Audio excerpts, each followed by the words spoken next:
So in her book, The White House Doctor, that you see right there, Dr. Connie Mariano talks about spending 9 years caring for basically the leaders of the free world for 9 years. And today she's joining us on the show to talk not only about her experience and what it took to get there, but what's in her book and some really interesting things that, frankly, I learned about this morning. It's great to have you on the show. Thank you for having me on.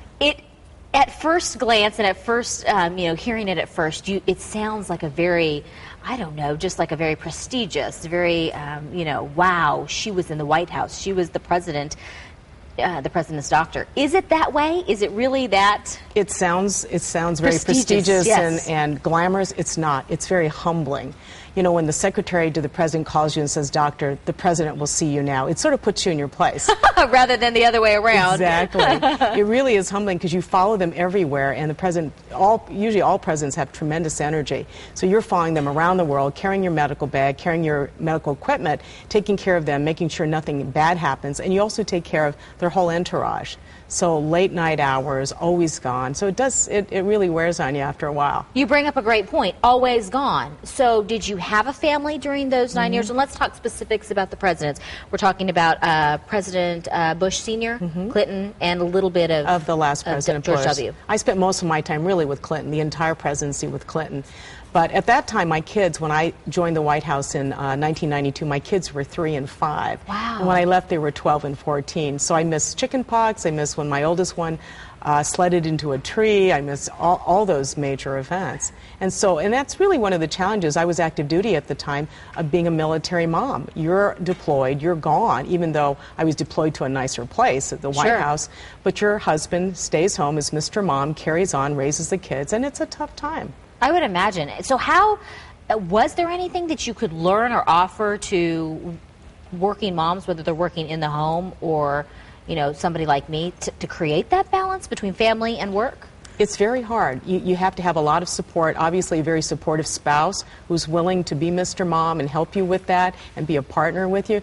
And I think a lot of us really find a lot of our women friends are very supportive, our family members helping us as we go do this. And a lot of younger women will say, wow, I want it all. I want career, I want marriage, I want kids. And sometimes you have to accept you can have it all, but you can't have it all at once. That's a great different point. Phases in your life. I love that. Different phases. You can't have it all at once.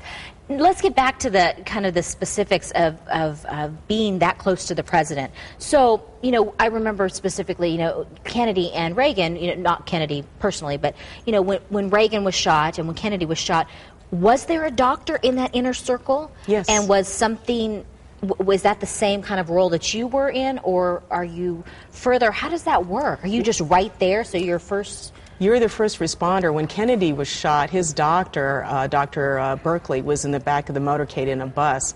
When Reagan was shot, his doctor, Dr. Ruge, was in one of the vehicles and got to the hospital later.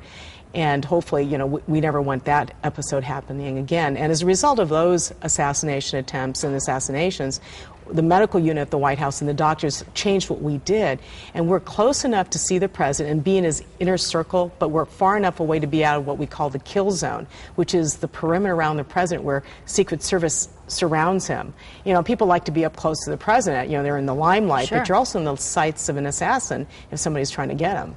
That's got to be a little intimidating, a little bit threatening and frightening, or do you feel pretty secure in your role there? You always worry. I mean, we train at the White House every month with Secret Service at their compound where they simulate attacking the president. And they shove you into vehicles and they shove you into the ambulance, and you're really moving fast. You don't want to get killed. And I always tell doctors you can't help him if you're dead. So you really have to protect yourself and then make sure you get to his side when it's safe to treat him. Let's come full circle back to the book. Why'd you decide to write it? I had so many authors come to me and ask me about my time there, and they went on to write their books. And then one author finally came to me as I was helping him write his book and says, you need to write your memoir. So he helped me get an agent, and I wrote it.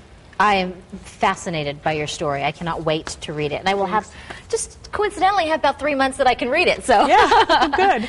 But you can actually learn a little bit more with attending the Women's Leadership Forum that's going to be at the Phoenician. Dr. Mariano is going to be speaking there. That is at the Phoenician Resort tomorrow from 4:30 for a couple of hours, and it's open to the public, but you do need to make reservations, so go ahead and give a call to 602-861-9350 to do so. Really a fascinating story and a fascinating woman. I'm so glad I met you. Thank you. Glad.